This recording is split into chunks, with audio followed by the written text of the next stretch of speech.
नवरात्रि का मतलब क्या होता है?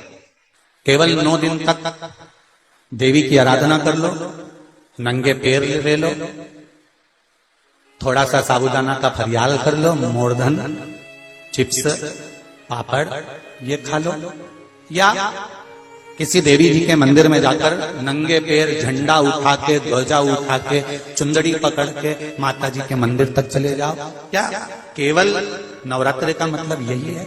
या फिर कहीं गरबा हो रहा हो तो गरबे में चले जाओ? क्या नवरात्रि का मतलब केवल यही है? या घर में जोत लगा लो, नवरात्रि का मतलब यही है? घर में जवारे बो दो, नवरात्रि का मतलब क्या यही है?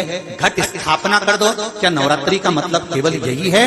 अगर नवरात्रि का मतलब जानना है तो आपके मन में एक विचार आना चाहिए कि ये नवरात्रि केवल घट स्थापना के लिए नहीं होती है, ये नवरात्रि हमारे भीतर एक नारी के सम्मान के लिए प्रकट होती है कि नारी का सम्मान कैसे होना चाहिए। कई कई लोगों के घरों में गणेश जी की बहुत सारी फोटो हो जाती है। बहुत ध्यान दीजिएगा महाराज, कई कई लोग गिफ्ट में गणेश जी दे देते हैं। शास्त्र कहता है जिसने अपने जीवन काल में, आपको पहले भी कथा में कहा था, एक आंवले का वृक्ष, एक गणेश जी की मूर्ति, आंवले का वृक्ष, गणेश की मूर्ति, ये दो चीजें एक ऐसी हैं जिसको एक वो कुबेर का स्टेचू भी आता है, जिसको कंधे पे पोटली रखी हुई स्टेचू आता है, वो गंजा बाबा रहे सो क्या बोलते हैं, हम लोग कहते कुबेर स्टेचू बोल रहे, ये भी गिफ्ट में नहीं दिया जाए। महाराज यदि गणेश की मूर्ति, गणेश की प्रतिमा, गणेश का फोटो हम किसी को गिफ्ट में दे देते हैं तो हमारे घर की संपदा उस तारीख को लिखकर रखना, उसके बाद में धीरे धीरे छिन्न होने लगती है, संपदा टिकती नहीं।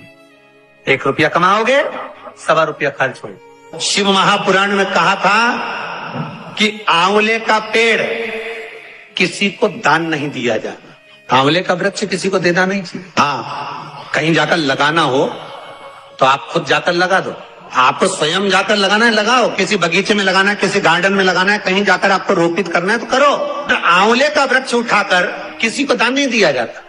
इसलिए हिंदू धर्म में जब आंवला नवमी का उद्यापन होता है तो आंवला नवमी के उद्यापन में आंवले का चांदी का वृक्ष बनाया जाता है विष्णु पुराण के हिसाब से। अब दुनिया के लोग आंवले का वृक्ष दे दें, वो आंवला नवमी में चांदी का वृक्ष नहीं बनाया, उन्हें सोचा पंडितों लालची हो गए होंगे या पंडितों का लालच होगा तो कौन आंवले का वृक्ष बनवाए, इतना छोटा सा भी क्यों बना। पर शास्त्र कह रहा है कि उस जगह पर यदि चांदी का भी तुम आंवले का वृक्ष नहीं बना पाते आंवला नवमी के उद्यापन में, तो आप पान के पत्ते पर चंदन से आंवले का वृक्ष बना लो। पर आंवले का वृक्ष दे देने पर लक्ष्मी शांति छिन्न हो जाती है, उस घर में क्लेश मचना प्रारंभ हो जाता है, अशांति होती। कुछ मांगने का भी तरीका होता है कि भगवान से हम क्या मांगे, कुछ लेने का भी तरीका होता है कि भगवान से हम क्या लें, कुछ देने का भी तरीका होता है कि हम दे क्या, हमारी प्रधानता क्या हो। क्यों लिखा विष्णु पुराण में, क्यों लिखा शिव पुराण में, क्यों लिखा भागवत में कि 3 चीजें हमेशा सोच समझ कर दो, एक गाय, एक लक्ष्मी और एक बेटी। गाय, लक्ष्मी और बेटी, 50 बार विचार करो, उसके बाद दीजिए कि हमें किसको दे रहे हैं। 50 बार विचार करो देने से पहले क्या क्या चीज, फिर से बोल रहे गाय, लक्ष्मी और बेटी।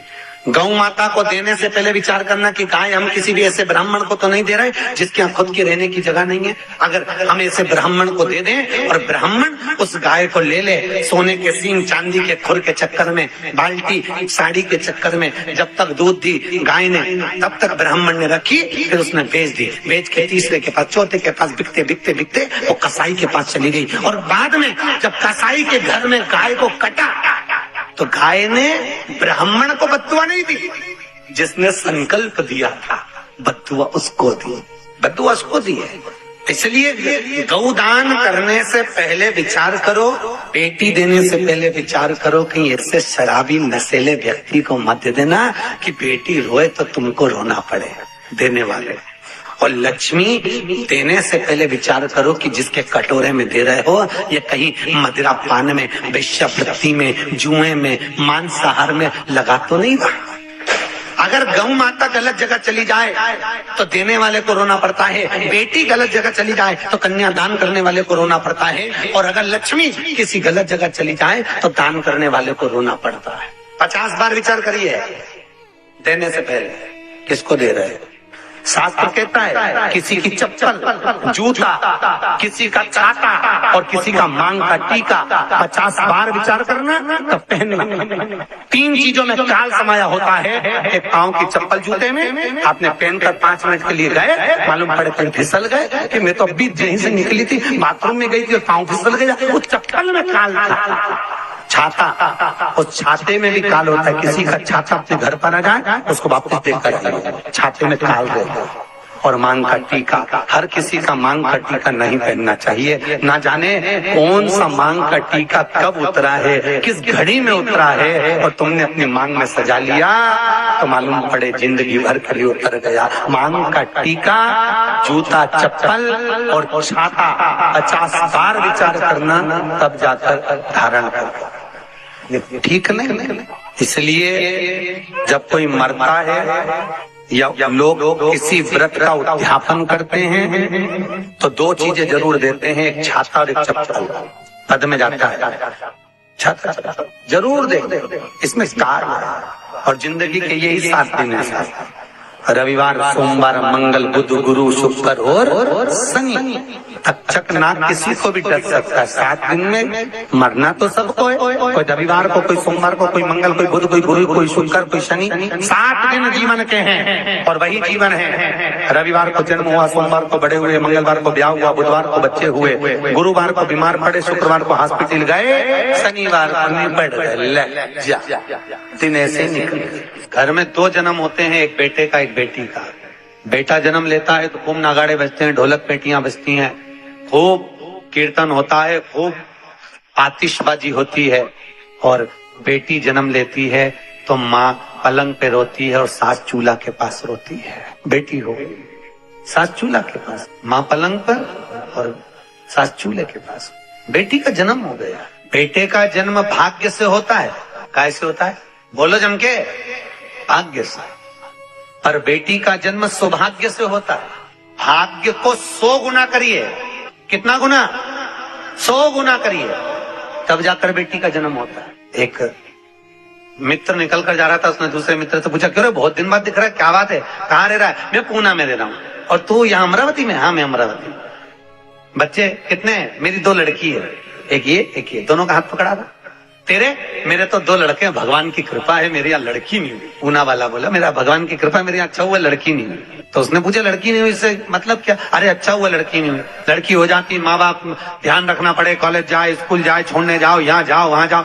लड़का हो गया, कहीं पे भी जाए, अपने क्या करना। अच्छा हुआ मेरे यहाँ लड़की नहीं हुई। लड़की का जो पिता था उसकी आंख में आंसू भर गए। मेरी 2 बेटियां हैं। बेटी ने बाप का मुख देखा और बाप का मुख देखकर बेटी ने सामने वाले अंकल का कुर्ता खींचा।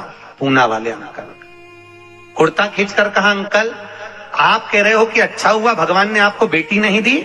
अंकल मैं कहती हूं बेटी भगवान हमेशा किस्मत वालों को देता है, कभी खोलनों को नहीं देता। जो कभी अपनी बहन बेटी को एक साड़ी नहीं दे, कभी ननंद आए तो उसको एक साड़ी नहीं दे, ननंद आए तो प्रेम से नहीं बोले, तो उसके घर में भगवान बेटी देता ही कहाँ? उसको तो बेटा देता। बेटा इसलिए देता है कि खूब